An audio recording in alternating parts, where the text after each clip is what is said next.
சர்வலோகத்தின் ஆண்டவரும் நம்முடைய இரட்சகருமாகிய இயேசு கிறிஸ்துவின் நாமம் மகிமைப்படுவதாக. வானத்தையும் பூமியையும் உண்டாக்கின இஸ்ரவேலின் தேவனாகிய கர்த்தருக்கு ஸ்தோத்திரம் உண்டாவதாக. இன்றைய நாளிலும் ஞானஸ்நானம் என்கிற பகுதியில் மறைந்து கிடந்த ஞானஸ்நான உபதேசம் என்கிற 4 பகுதிகளை கடந்து வர கர்த்தர் நமக்கு உதவி செய்தார். இப்பொழுது ஞானஸ்நானம் தரும் பாக்கியமும் நன்மையும் என்கிற டைட்டிலில் நாம் தியானிக்க இருக்கிறோம். அதற்கு ஆதாரமாக 2 கொரிந்தியர் 5ஆம் அதிகாரம் அதனுடைய 17வது வசனத்தை நாம் வாசிக்கும் போது, இப்படி இருக்க ஒருவன் கிறிஸ்துவுக்குள் இருந்தால் புது சிருஷ்டியாய் இருக்கிறான்.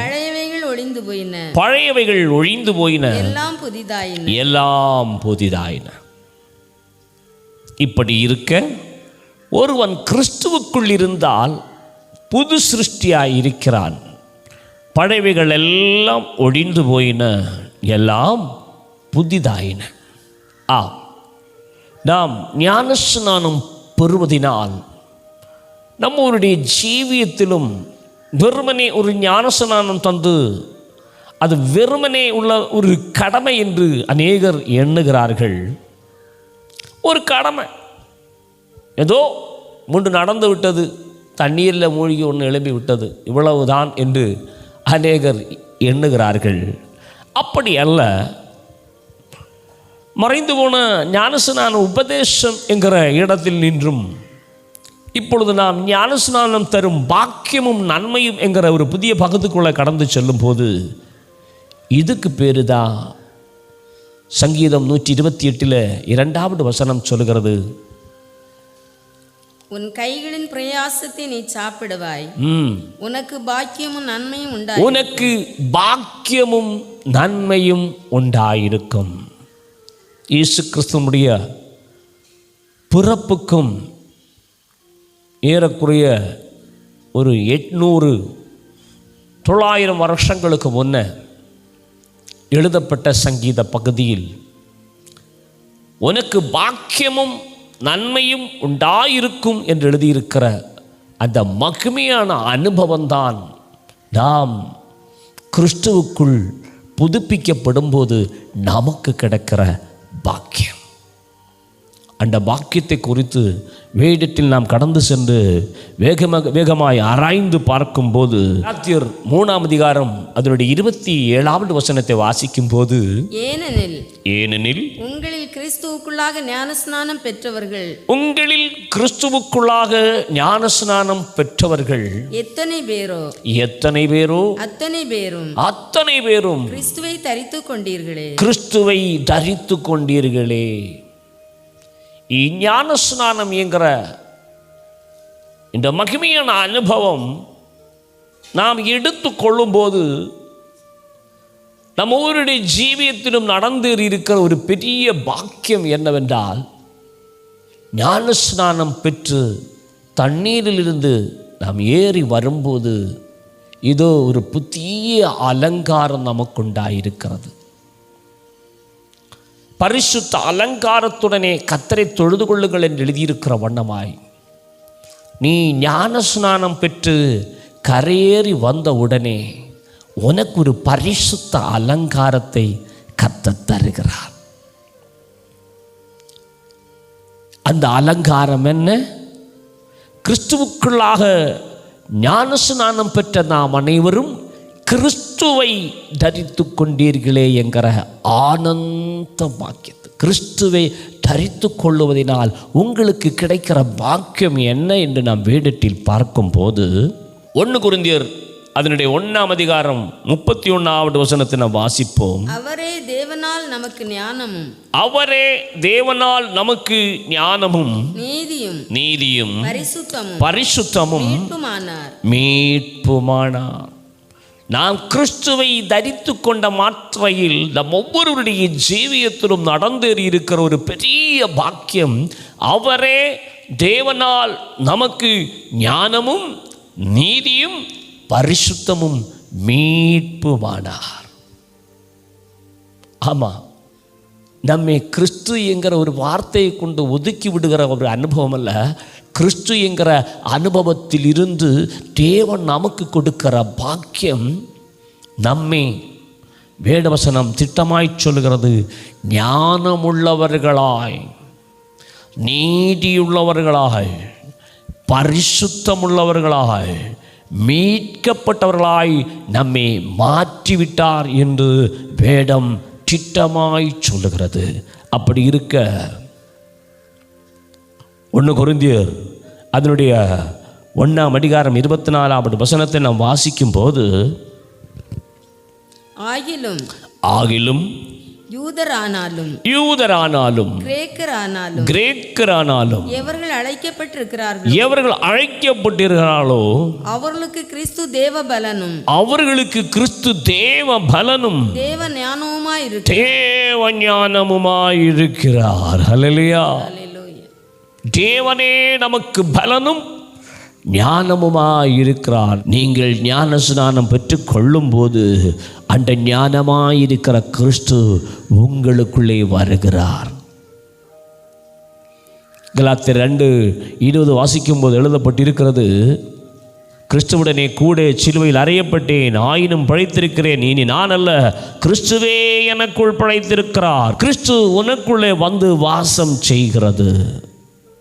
அந்த மகிமையான அனுபவத்தை நீ ஞானஸ்நானம் பெற்றுக்கொண்ட உடனே அடைந்து கொள்ளுகிறாய். கொலோசியர் நிருபம் அதனுடைய 3ஆம் அதிகாரம் 2வது வசனத்தை வாசிக்கும் போது இப்படி எழுதப்பட்டிருக்கிறது,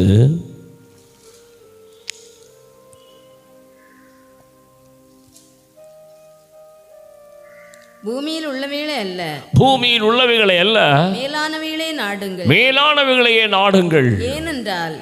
ஏனென்றால் நீங்கள் மரித்தீர்கள், உங்கள் ஜீவன் கிறிஸ்துவுடனே தேவனுக்குள் மறைந்திருக்கிறது. உங்கள் ஜீவன் கிறிஸ்துவுடனே கூட மறைக்கப்பட்டு,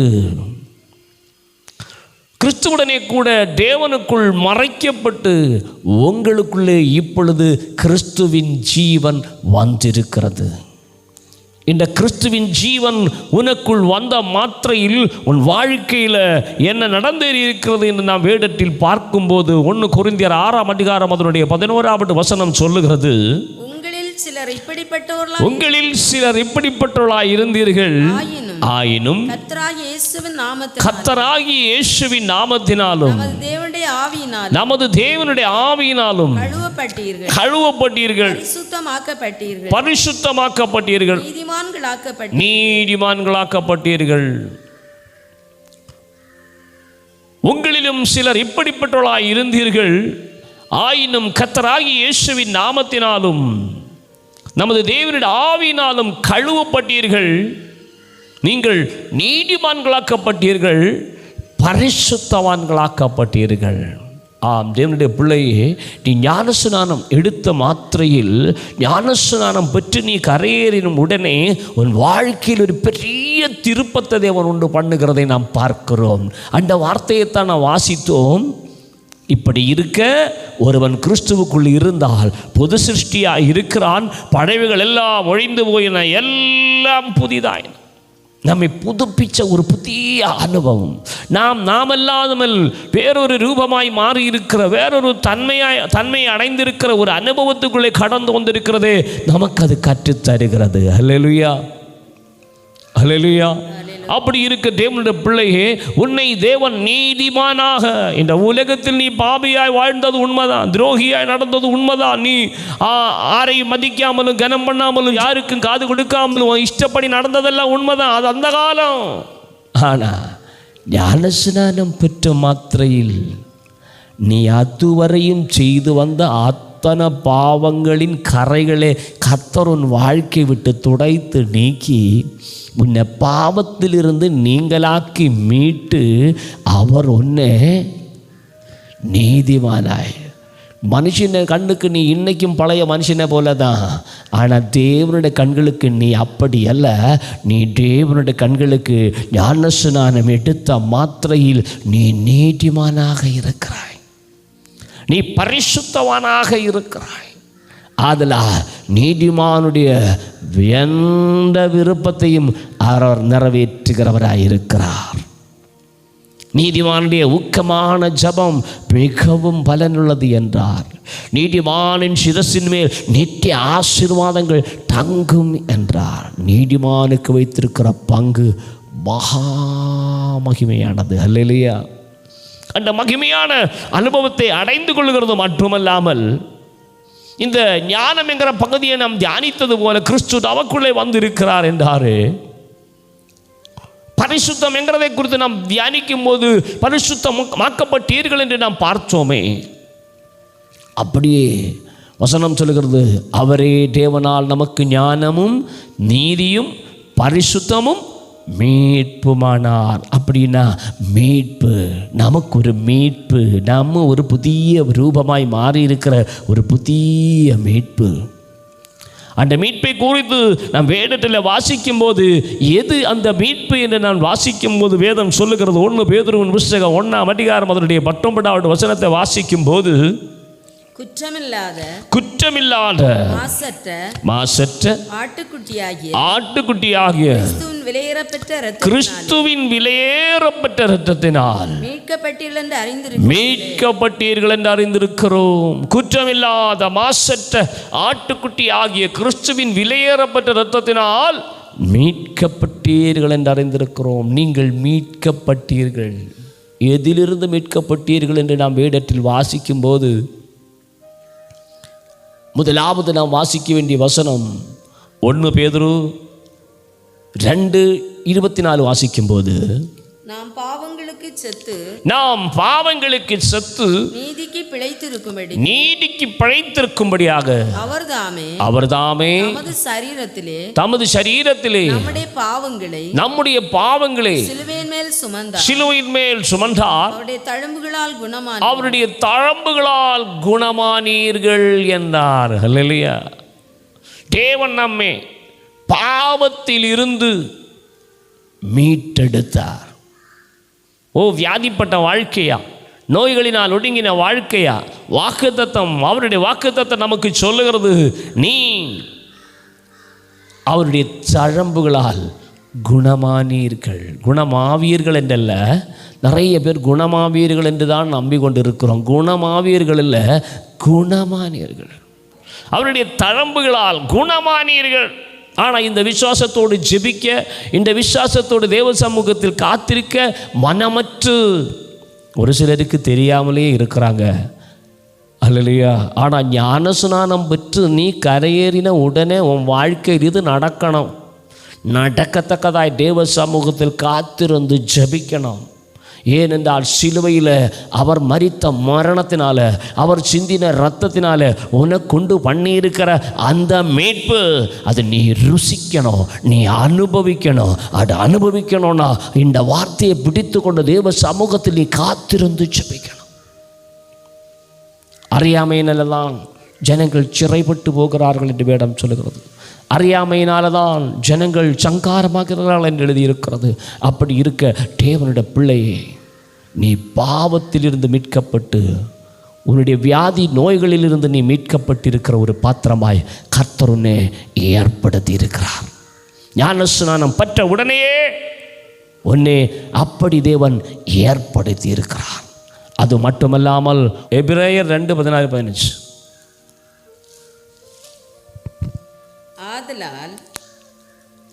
ஆதலால் பிள்ளைகள் மாம்சத்தையும்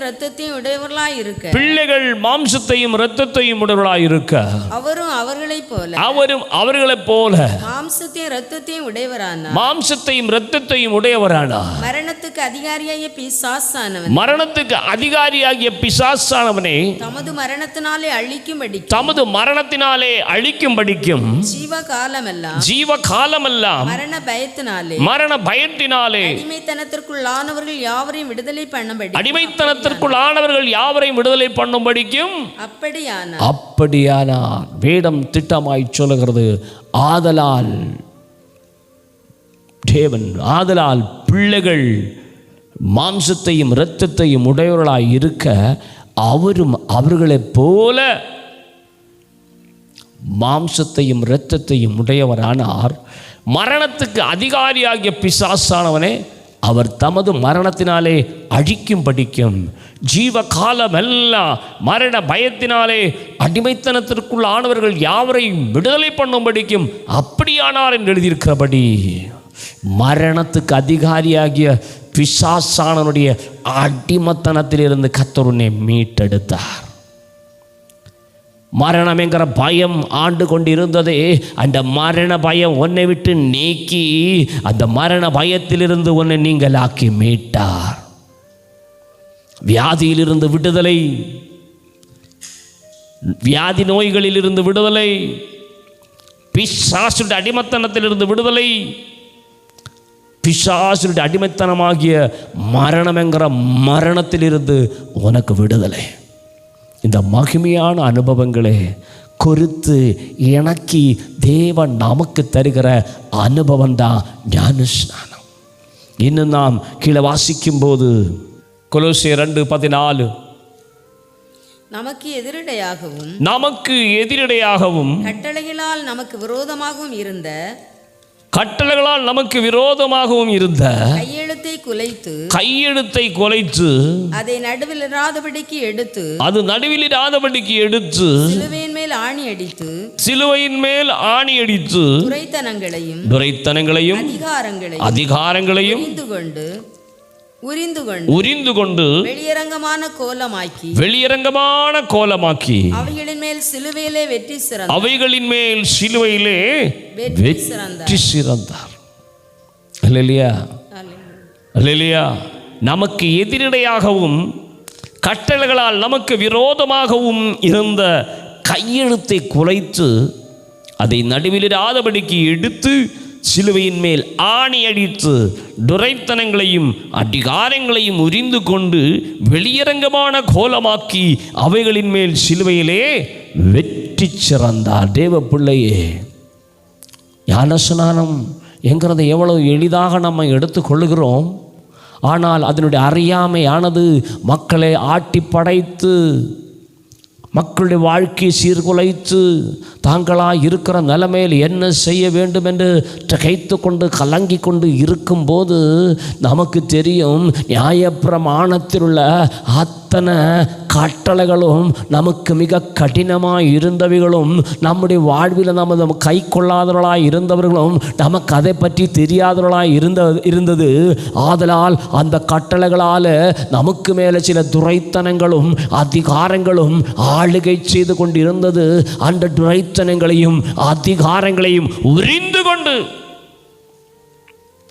வெளியரங்கமான கொலவாக்கி சிலுவையிலே ஆணிகளை அடித்து சிலுவையிலே வெற்றி சிறந்தார்.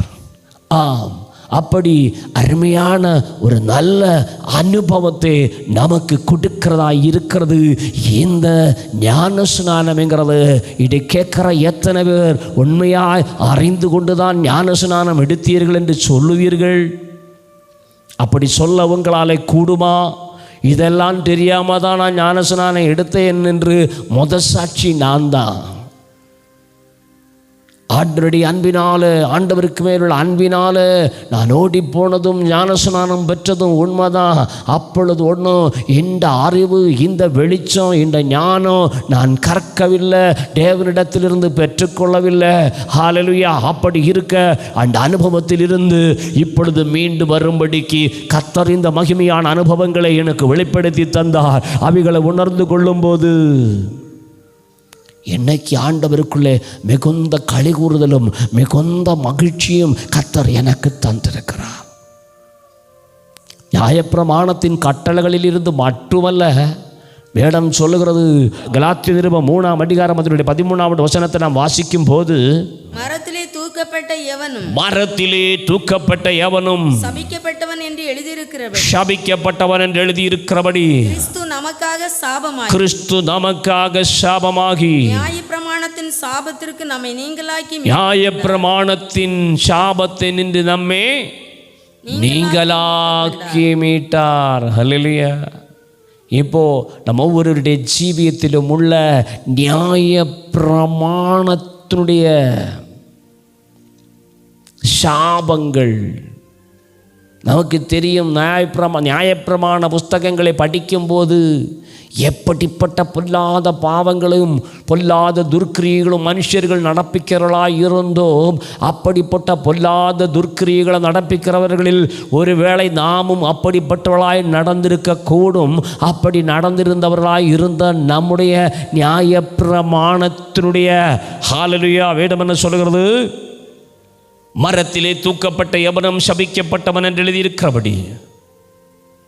மரத்திலே தூக்கப்பட்ட எவனும் சபிக்கப்பட்டவன் என்று எழுதியிருக்கிறபடி கிறிஸ்து நமக்காக சாபமாகி நியாயப்பிரமாணத்தின் சாபத்தை நின்று நம்மை நீங்களாக்கி மீட்டார். நியாயப்பிரமாணத்தின் சாபத்தை நின்று நம்மை நீங்களாக்கி மீட்டார். தேவன் நம்மை நீங்களாக்கி மீட்டார். தேவ பிள்ளையே, அவர் நியாயப்பிரமாணத்தின் சாபத்தின் இருந்து கூட அநேக சாபங்கள். அதனால தான் அநேக குடும்பங்களில் தேவ சாபம் நிற்கிறதுனால தான் ஆண்டவரோட வார்த்தைக்குள்ளாய் வந்து ஞானஸ்நானம் பெற வேண்டிய மக்கள் ஞானஸ்நானம் பெறாமல் காலத்தை தீர்க்கிப்பித்து அநேக ஊழியங்களில் அலங்காரங்களை எல்லாம் அவிழ்த்து தான் ஞானஸ்நானம்னு சொன்னால் அதுக்கு இடம் இல்லை. எனக்கு வீட்டில் சாபந்தான் தங்கணும், நான் சாபத்தில் இருந்துக்கிட்டு ஆண்டவரே என்னை ஆசீர்வதின்னு சொல்லிக்கிட்டே இருந்து ஆண்டவர் ஆசீர்வதிக்கிறத காத்துட்டு இருக்கிறீங்க. சாபம் நின்றுட்டு இருக்கும்போது ஆசீர்வாதம் வராது. நீ சாபத்து நின்று நீங்களாக்கப்பட்டு விடுவிக்கப்பட்டு வந்து தேவனை நோக்கி ஜெபிக்கணும். ஆண்டவரே என்னை ஆசீர்வதியும், என்னை ஆசீர்வதியும் அப்படின்னு சொல்லணும். அதை விட்டுக்கிட்டு இன்னும் ஞானஸ்நானத்தை எடுக்கணும்னு சொல்லும்போது தங்களுடைய ஜீவனை கொடுத்தாவது ஞானஸ்நானம் எடுத்துக்கொள்ள வேண்டும். தங்களுடைய ஜீவனை கொடுத்தாவது ஞானஸ்நானம் பெற்றவர்களுக்குத்தான் ஞானஸ்நானத்தினால் உள்ள பாக்கியம் உண்டு என்று தெரிந்து கொண்டு ஊழியக்காரன் சும்மா பலவந்தமாக ஸ்நானம் எடுன்னு சொல்லும்போது கதை அறியாமல் ஞானஸ்நானம் எடுக்க போகாதீங்க. அப்படி கதை அறியாமல் ஞானஸ்நானம் எடுக்கிறதுனாலே உங்களுக்கு பிரயோஜனம் இல்லை. ஊழியக்காரோட பலவந்தத்துக்காக ஞானஸ்நானம் எடுக்கக்கூடாது. ஊழியக்காரர்கள் இதெல்லாம் கற்று தந்து உங்களுடைய ஹிருதயத்தை தேத்தி திடப்படுத்தி செய்யலாம் என்று நீங்கள் தீர்மானித்து மனப்பூர்வமாய் இது நான் செய்தாதான் என் வாழ்க்கையில் விடுதலை, இது நான் செய்தாதான் என் பாவத்திலிருந்து சாபத்திலிருந்து வியாதியிலிருந்து மரணத்திலிருந்து பிசாசிலிருந்து எனக்கு விடுதலை என்று நீ அறிந்து கொண்டு உண்மையாய் உணர்ந்து கொண்டு அந்த மகிமையோடு நீ ஆண்டவரை மகிமைப்படுத்தும் போது மட்டும்தான் இந்த அற்புதம் உனக்கு நடக்கும். அப்படி நீ மகிமையான அனுபவத்தை அடைய இன்று இந்த பகற்காலம் இந்த வேளையில் ஒப்புக்கொடு. கர்த்தர் உன்னை ஆசீர்வதிப்பார். உங்களுக்காக ஒரு கடம் இந்த செய்தி கவனிக்கிற அத்தனை பேருக்காக ஒரு சிறு ஜெபத்தை எடுக்கிறேன். நல்ல இயேசுவே, அப்பா, இந்த மகிமையான வேளையில் ஆண்டவரே ஞானஸ்நானத்தினால எங்களுக்கு கிடைக்கும் பாக்கியம், எங்களுக்கு கிடைக்கும் நன்மை என்பதை குறித்து நாங்கள் தியானித்து கொண்டிருக்கிறோம். பாக்கியம் என்கிற ஒரு பகுதியே சுருக்கமான வார்த்தைகளை கொண்டு பேச நேற்று தேவர்களுக்காய் ஸ்தோத்திரம். இதை கவனித்து கொண்டு யாராகிலும் ஞானஸ்நானத்தை பற்றின இந்த அறிவில்லாது இருந்து ஞானஸ்நானம் எடுத்தும் அதனுடைய பலனை அடையாமல் அதனுடைய ஆசீர்வாதங்களை சுதந்திரிக்காமல் இருப்பார்கள். ஆனால் தெய்வமே, இன்று இந்த வசனத்தை கேட்ட நம்முடைய பிள்ளைகள் சத்தியத்தையும் அறிவீர்கள், சத்தியம் உங்களை விடுதலையாக்கும் என்று எழுதியிருக்கிற வசனத்தின்படி தம்முடைய பிள்ளைகளுக்கு நீர் விடுதலையை கொடுத்து இன்னும் ஞான ஸ்நானம் பெறாமல் நான் இவ்வளவு நாட்களை ஹல்லேலூயா ஸ்தோத்திரம், இவ்வளவு நாட்களை தாண்டி இன்னும் அதை எடுக்காமல் இருக்கிறோமே என்று யாராகிலும் வருந்தினதுண்டானால் தெய்வமே, அவர்கள் ஞான ஸ்நானம் பெறும்போது இது வெறும் வார்த்தை அல்ல, இது ஜீவனும் ஆவியுமுடையதாக இருக்கிறது என்று எழுதியிருக்கிற நம்முடைய வசனத்தின்படியான ஆவியும் ஜீவனும் அவர்களில் இறங்கி அவர்கள் பூரண விடுதலையும் சுகமும் பெற்று உமக்கு ஆசீர்வாதமான பாத்திரங்களாய் விளங்கச் செய்வீராக. வரும் நாட்களில் இந்த சத்தியத்தை நேசிக்கிற அநேக மக்களை நீர் எழுப்பி இந்த சத்தியத்தை கவனிக்கிற அத்தனை பேருக்கும் பாக்கியமும் நன்மையும் உண்டாயிருக்க கிருபை செய்ய வேண்டும் என்று சொல்லி உம்மிடத்தில் மன்றாடி நிறைவு செய்கிறேன். கர்த்தர் தாமே இந்த வார்த்தைகளோடு இருந்து கவனிக்கிற மக்கள் இன்னும் அறியாமல் இருக்கிறவர்கள் அறிந்து, உணர்வில்லாத மக்கள் இதை குறித்து உணர்வடைந்து தேவநாமத்தை மகிமைப்படுத்துதலாய் விளங்க உதவி செய்யும். உம்முடைய நாமத்தில் ஜெபிக்கிறோம், இயேசு என்கிற உன்னதமான நாமத்தில் ஜெபிக்கிறோம். ஜெபம் கேளும் எங்கள் ஜீவனுள்ள நல்ல பிதாவே. ஆமேன், ஆமேன், ஆமேன்.